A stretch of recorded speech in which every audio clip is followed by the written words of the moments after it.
네, 별똥이 아빠입니다. 자, 오늘의 동화는요. 호랑이 등에 탄 효자라는 전래 동화예요. 벌써 뭐 제목만 봐도 이렇게 익숙하게 느끼시는 분들이 많으실 것 같은데, 네, 저도 완전히 기억이 나는 그런 전래 동화입니다. 여기에 보면은 반포지효라는 효심에 대한 사자성어가 있는데, 일단 이 제목부터 볼게요. 호랑이 등에 탔다는 사자성어가 있죠. 기호지세라는 사자성어예요.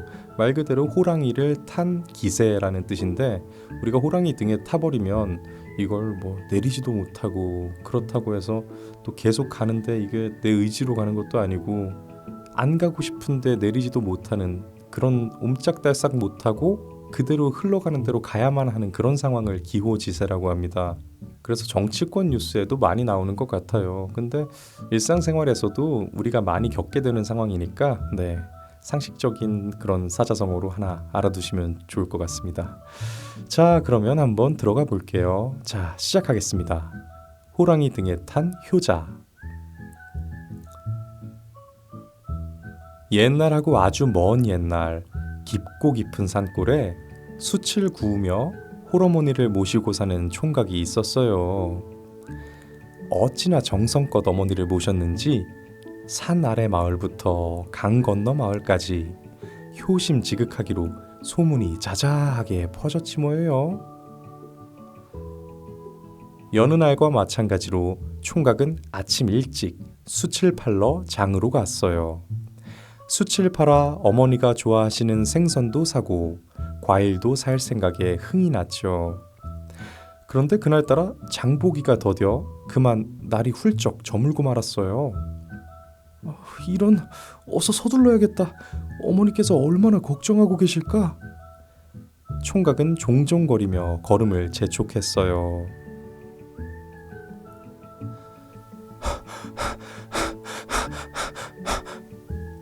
총각이 고갯길로 막 접어들 때였어요. 저만치 앞에서 시퍼런 불 2개가 번쩍번쩍 빛나는 게 아니겠어요? 혹시 호랑이? 호랑이는 밤이 되면 눈에서 불이 난다는 말을 떠올리며 총각은 숨을 죽였어요. 게다가 다리에 쥐가 난 듯 후들거려서 꼼짝도 할 수가 없었죠. 2주먹을 꼭 쥐고 침만 겨우 꼴깍 삼킬 지경이었어요. 잠시 뒤 시퍼런 눈을 희번덕거리는 호랑이가 어슬렁어슬렁 총각 곁으로 다가왔어요.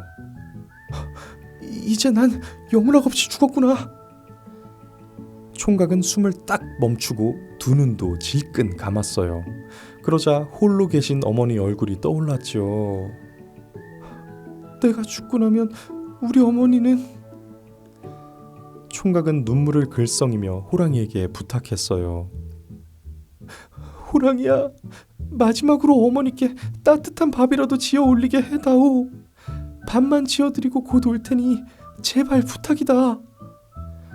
총각의 얼굴은 어느새 눈물 범벅이 되었죠. 총각의 말을 가만히 듣고 있던 호랑이가 2눈을 꿈쩍꿈쩍 하더니 뱅그르르 돌아앉는 거예요.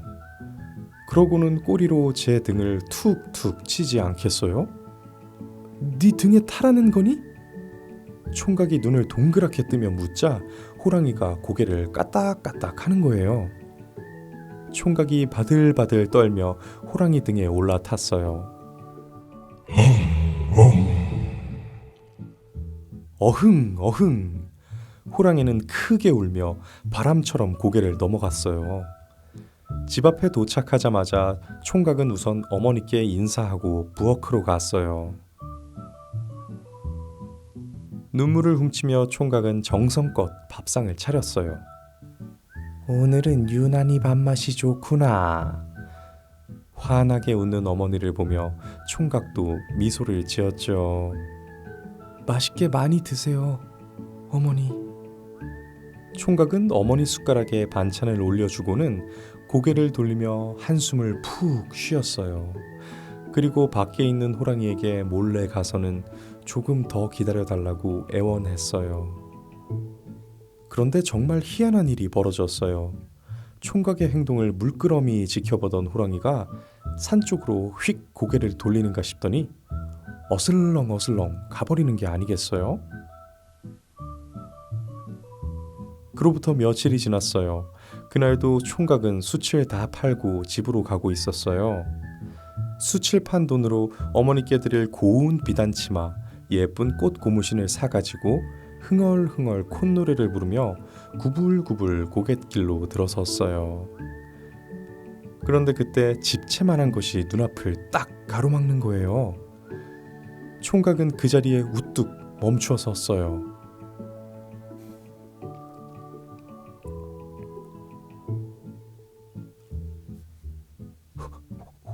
호랑이잖아. 날 잡아먹으려고 기다리고 있었나 봐. 등골이 서늘해졌지만 총각은 꾹 참으며 호랑이에게 말했죠. 며칠 전에는 정말 고마웠어. 이제 더 바랄 것이 없으니 어서 네 뜻대로 하렴. 총각은 침을 꿀꺽 삼키고 눈을 질끈 감았어요. 그런데 호랑이는 커다란 입을 벌려 잡아먹기는커녕 뱅그르르 돌아앉더니 꼬리로 제 등을 툭툭 치는 거예요. 또 등에 타라는 거니? 총각은 또다시 호랑이 등에 올라탔어요. 그러자 호랑이는 어흥 어흥 크게 울며 바람처럼 고개를 넘어 총각을 집까지 데려다 주었어요. 다음번에도 그 다음번에도 총각이 장에 다녀올 때마다 호랑이는 총각을 태우고 고개를 넘어 집에 데려다 주었어요. 그러던 어느 날 총각이 장에 갔다 돌아오는데 호랑이가 보이지 않는 거예요. 호랑이에게 무슨 일이 생긴 걸까? 총각은 이런저런 걱정을 하며 고갯길을 걸었어요. 산마루에 막 다다랐을 때 사람들이 빙 둘러서서 웅성거리지 않겠어요?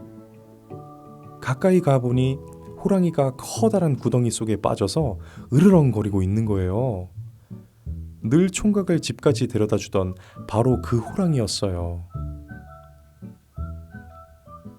깜짝 놀란 총각이 사람들에게 물었어요. 이 호랑이를 어떻게 할 건가요? 가만히 두었다가 지치면 그때 잡을 생각이요. 그러지 말고 이 호랑이를 나한테 파세요. 돈은 넉넉하게 드리겠습니다. 총각은 숯을 판 돈을 몽땅 내놓았어요. 뭐 줬소. 그렇게 합시다. 사람들이 모두 돌아가자 총각은 긴 줄을 구해왔어요. 호랑이야, 어서 이 줄을 잡아. 총각은 서둘러 호랑이를 구해주었어요. 그날 이후 총각과 호랑이가 어떻게 되었냐고요? 착한 총각은 세상에서 제일 듬직한 친구인 호랑이를 타고 장과 집을 오가며 어머니께 효도를 했대요. 게다가 호랑이까지 총각의 어머니께 효도를 해서 총각의 집에는 맛있는 고기가 끊이는 날이 없었죠. 호랑이가 새 식구가 된 다음부터 총각네 집엔 흥얼흥얼 콧노래 소리가 산골짝 깊이 울려 퍼졌답니다. 자, 이야기가 이렇게 끝이 났습니다. 우와, 이거 반전이네요. 저 이 동화는 처음 들어봐요.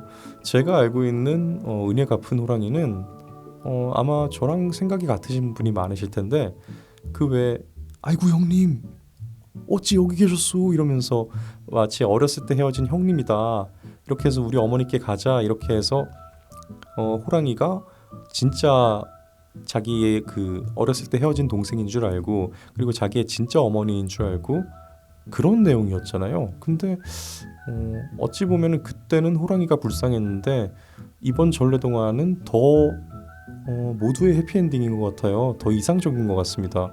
근데 굉장히 스토리가 좋네요. 아이들에게 읽어주기도 좋아요. 좀 더 밝은 톤의 그런 호랑이 이야기였습니다. 네, 굉장히 재밌었어요 읽는데. 근데 호랑이가 왜 그랬을까요? 그 진짜 좀 전에 말씀드렸던 그 동화에서는 호랑이가 뭐 정말로 속아서 그랬다고 하더라도 이번 같은 경우는 왜 그랬을까요? 그냥 막상 보다 보니까 좀 치근해 보였나요? 근데 매일매일 이렇게 태워다 주고 이런 거 보니까 뭔가 좀 네, 뭐 우버 택시도 아니고 어떻게 이렇게 매일 우범인가? 네, 어떻게 자발적으로 이렇게 계속 이렇게 데려다 줄 생각을 하죠? 사실 우리 옛날에는 호환이라는 단어 들어보신 적 있으실 거예요. 그 호랑이 때문에 일어나는 인명사고를 가지고 호환이라 그랬어요.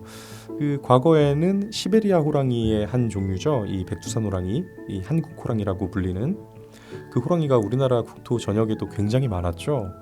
그러다 보니까 호랑이에게 이렇게 물려가는, 그래서 생명을 잃거나 재산의 피해를 입는 경우가 굉장히 많았다고 해요.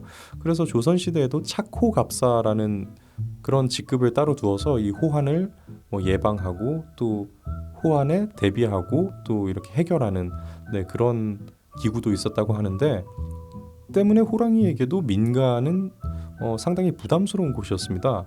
그렇기 때문에 이제 해가 지면은 보통 이렇게, 아니면 굉장히 으슥한 데에서 인명사고가 난 거지 뭐 민가를 덮치거나 막 그러지는 않았던 것 같아요. 뭐 산에도 산짐승이 많을 때니까. 여기에서도 나오잖아요. 밤에 이렇게 해질녘에 혼자 가다가 이렇게 당하는 걸로. 우리는 지금 이제 호환을 겪을 일이 없으니까 이 휴전선 이남 지역에서는 그 멸종했다고 하거든요. 이 자연에 사는 호랑이들은요. 근데 뭐 사실 그렇죠. 뭐 여러 동물들이 어우러져 사는 게 가장 이상적이긴 하겠지만 솔직히 우리와 이렇게 공존할 수는 없는 것 같아요. 전래동화에 많이 나오는 호랑이들은 실제로 사람들을 많이 잡아먹은 호랑이들이거든요. 그렇기 때문에 공포의 대상이기도 하고 동시에 경외의 대상이기도 했습니다. 그래서 그 산을 지배하는 가장 우두머리 호랑이를 가지고는 그 산군이라고 부르면서 약간 영물시하기도 했어요. 그렇게 우리 조상들은 영물로서도, 또 많은 민화에서 보면은 굉장히 해학적으로 그리기도 하면서 호랑이와 굉장히 친숙하게 또 두려워하면서 그렇게 같이 공존을 해왔던 것 같아요. 오늘 또 우연치 않게 호랑이가 나오는 전래동화를 새롭게 알게 되고 또 그 동화가 굉장히 마음에 들어서, 네, 읽기를 잘했다는 생각이 듭니다. 별똥이 엄마가 동화책을 잘 골랐네요. 자, 오늘 125번째 동화, 전래동화 호랑이 등에 탄 효자였습니다.